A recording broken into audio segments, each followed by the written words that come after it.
আজ প্রায় 5 বছর হতে গেল আমার বিয়ে হয়েছে। তার মধ্যে বেশিরভাগটা সময় আমি বাইরে কাটিয়েছি, শ্বশুরবাড়ি সেভাবে থাকিনি কোনো দিনও। আর লাস্ট 1 বছর আমি আমার মায়ের কাছে কাটিয়েছি বাবু হওয়ার জন্য।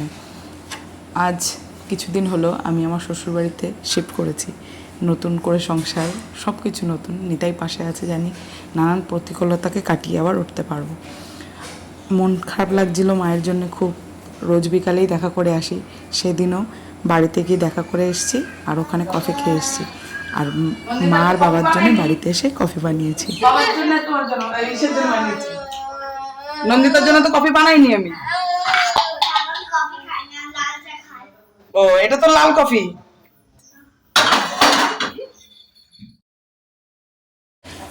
কফি খাওয়াটা আমার কাছে খুবই একটা প্যাশন।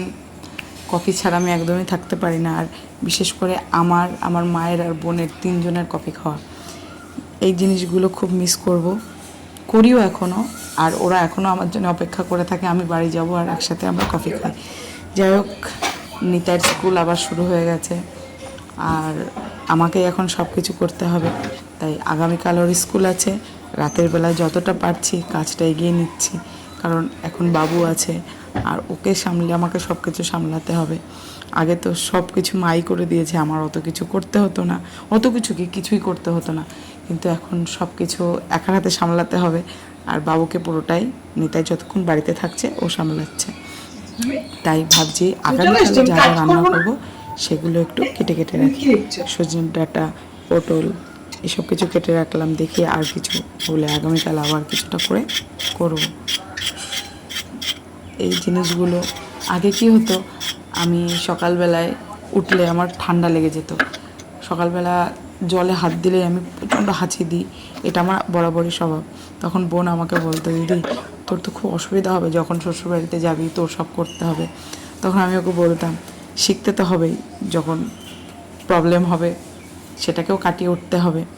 যাই হোক, এখনও প্রবলেম হচ্ছে, সেটাকেও কাটিয়ে উঠবো, আস্তে আস্তে সয়ে যাবে। আবার সব কাজ কমপ্লিট করে এদিকে রাতে কিছু জামা কাপড় ছিল বাবুর আর নিতাইয়ের, সেগুলোকে গোছাচ্ছি, কালকে যা পড়ে যাবে সেগুলো আলাদা করছি। এখন সম্পূর্ণটাই আমার হাতে সংসার। মাঝখানে 1 বছর পুরোটা মায়ের উপর ছেড়ে দিয়েছিলাম আমি, সংসারের কোনো দায়িত্বই আমি পালন করিনি, পুরো বিন্দাস ছিলাম।